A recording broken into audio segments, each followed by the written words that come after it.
Bonjour et bienvenue sur cette nouvelle vidéo. Aujourd'hui, nous allons apprendre à décomposer une force dans le plan. Décomposition d'une force dans le plan. C'est le thème d'aujourd'hui. Nous allons commencer par un petit rappel. Nous allons considérer un triangle rectangle ABC en A, tel que la mesure de l'angle entre AB et BC est égale à alpha, comme indique la figure ci-dessous. Voici notre triangle rectangle ABC, triangle rectangle en A. Entre AB et BC, nous avons un angle alpha. Premièrement, voici l'angle alpha. Le côté opposé à l'angle alpha est AC. Le côté opposé à l'angle droit est l'hypoténuse qui est BC. Et nous avons AB qui est le côté adjacent.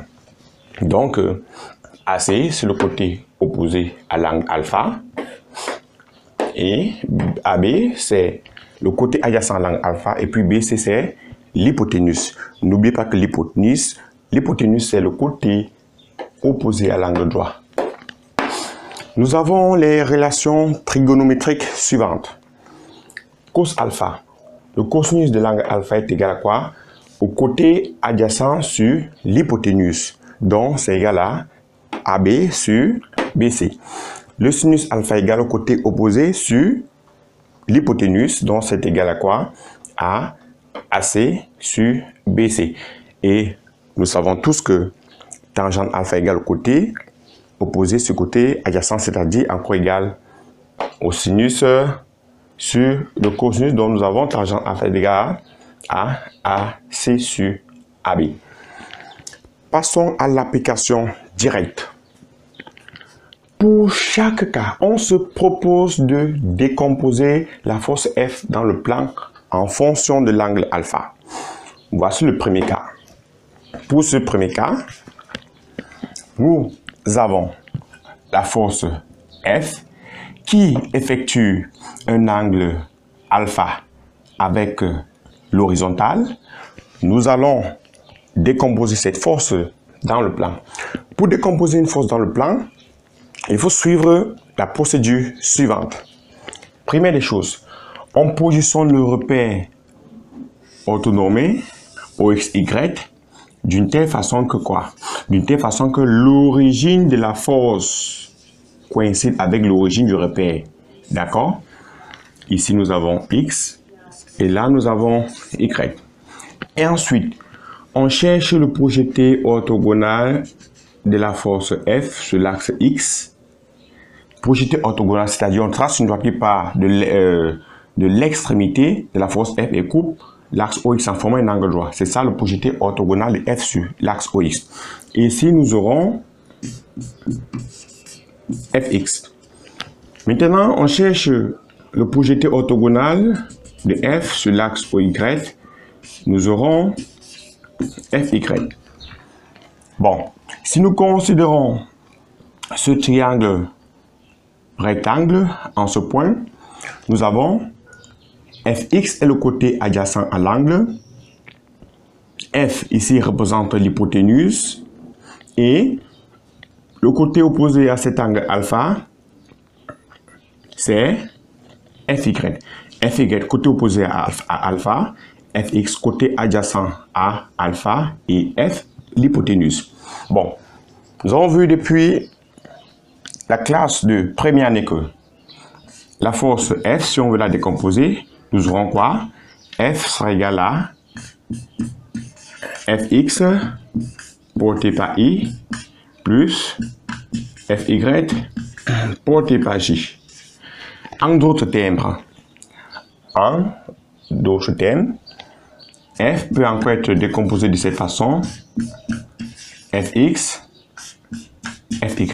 N'oublions pas, ici, c'est plus Fx et plus Fy. Pourquoi plus Fx? Parce que Fx est orienté dans le même sens que l'axe des X et Fy aussi est orienté dans le même sens que l'axe des Y, raison pour laquelle ici, nous avons les signes plus.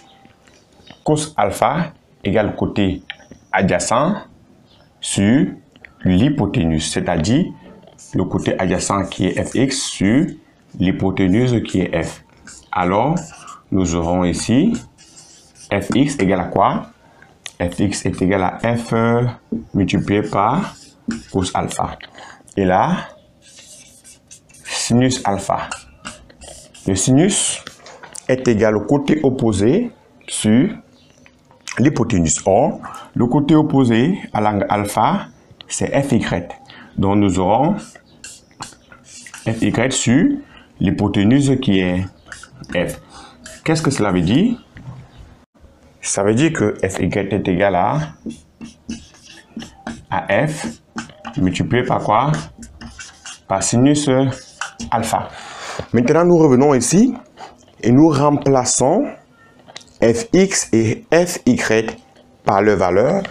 Nous aurons ainsi f qui aura pour composante plus fx. Fx étant f cos alpha et fy étant f sinus alpha. Il y a une méthode très directe pour ne pas procéder de cette façon.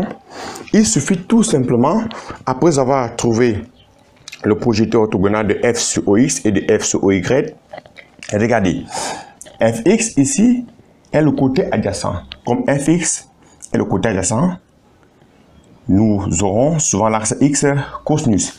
Et souvent y, nous avons quoi? Fy est le côté opposé de ce triangle rectangle. Alors, souvent y, nous aurons sinus. C'est simple. Si le projeté de la force F sur un axe représente le côté opposé, alors nous aurons sinus suivant cet axe. Et si le projeté orthogonal d'une force sur un axe représente le côté adjacent, alors nous aurons le cosinus. Donc voilà ainsi décomposer la force F dans le plan. Nous allons passer à un deuxième cas.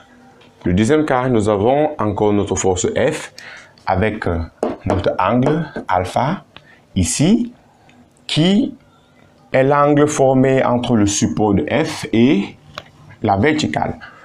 Pour décomposer, nous allons aller très rapidement et le plus simplement possible. On positionne notre repère OXY d'une telle façon que l'origine du repère coïncide avec le point d'application de la force F. Ensuite, on cherche le projeté orthogonal de F sur l'axe X. Là, nous avons Fx. On cherche le projeté orthogonal sur l'axe Y. Là, nous avons Fy.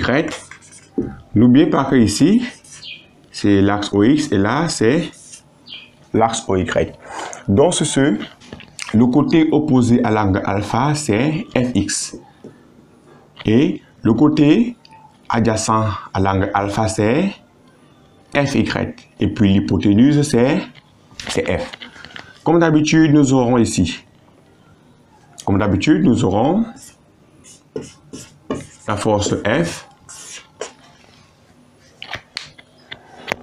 suivant X. La composante c'est Fx, mais nous constatons que quoi? Que Fx est orienté dans le sens contraire que l'axe des X, donc nous aurons moins Fx. Et ensuite, Fy est orienté dans le bon sens que l'axe des Y, donc nous aurons plus Fy. D'accord. Maintenant, nous constatons que quoi? Fx est le côté opposé à l'angle alpha, puisque Fx, le voici, qui est encore représenté là. C'est le côté opposé à l'angle alpha. Comme vous dites que quoi? Suivant x, Fx sera égal à F sinus alpha.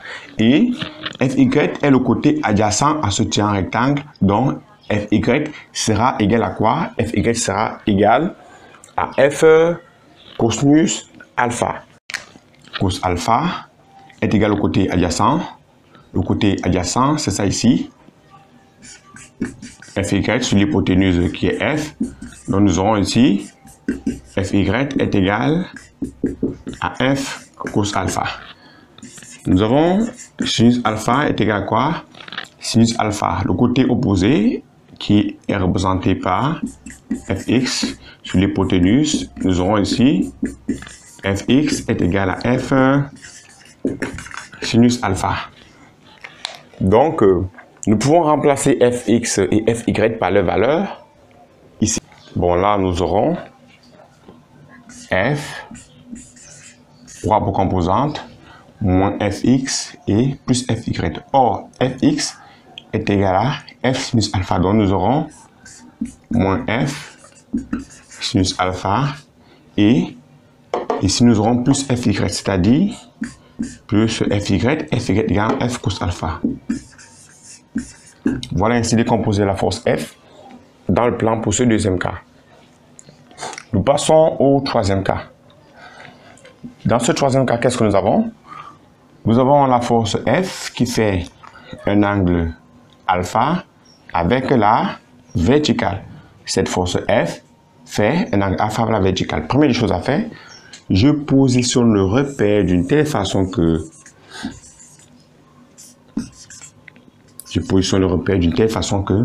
l'origine du repère coïncide avec l'origine de la force.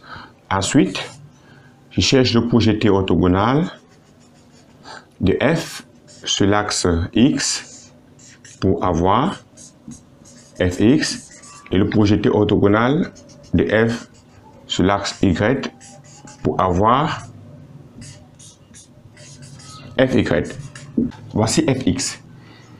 Fx représente le côté opposé parce que cet angle est encore égal à cet angle alterne-interne. Si nous considérons ce triangle rectangle, ici, Fx que voici encore représente le côté opposé. Donc, suivant x, on aura f sinus alpha.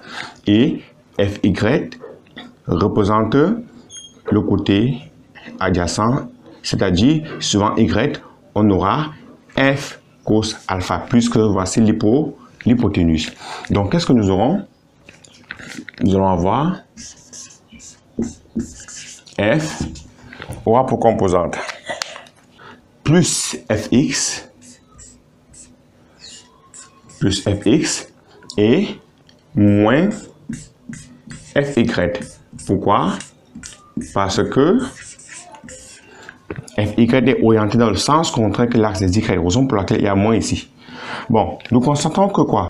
Fx ici représente le côté opposé à l'angle, donc nous aurons f sinus alpha. Et Fy représente le côté adjacent. Je reporte moins. Nous aurons alors f cos alpha. Voilà ainsi décomposer la force F dans le plan. Nous allons passer au quatrième cas.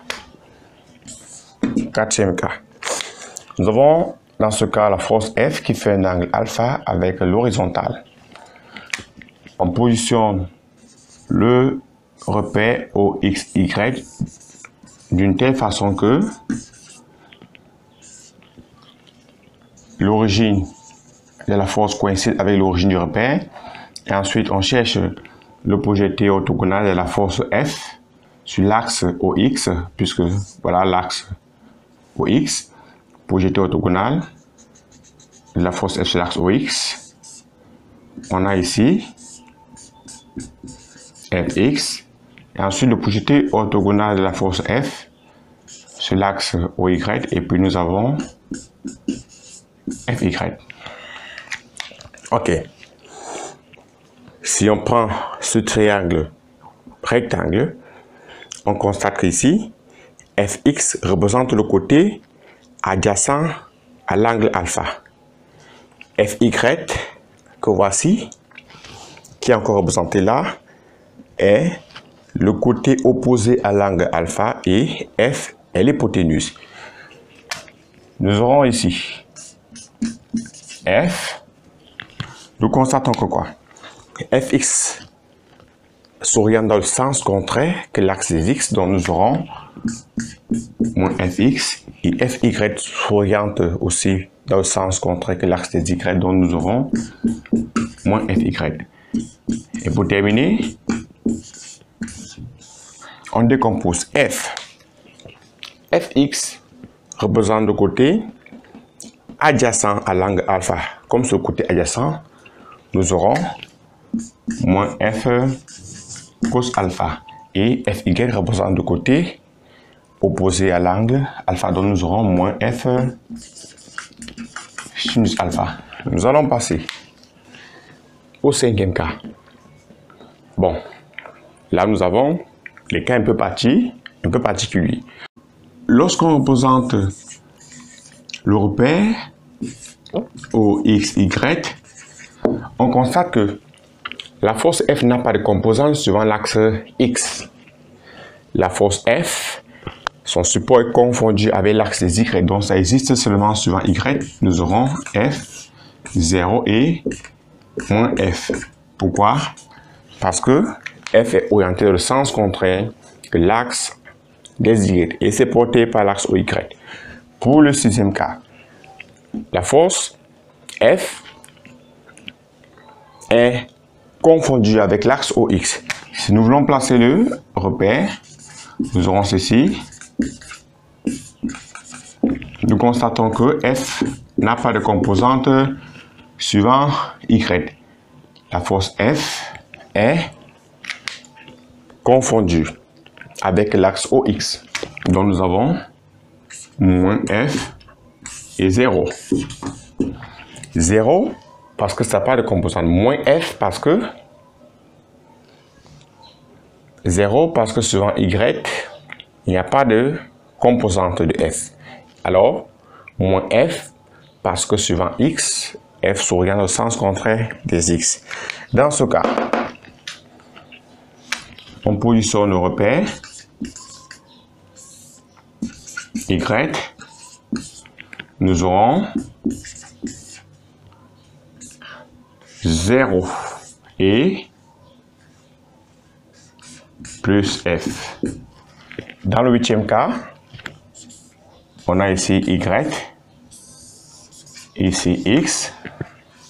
Alors, on constate que F n'a pas de composante sur Y et est confondu avec OX et s'oriente dans le bon sens, c'est-à-dire le même sens que l'axe des X. Nous aurons alors F aura pour composante F et 0.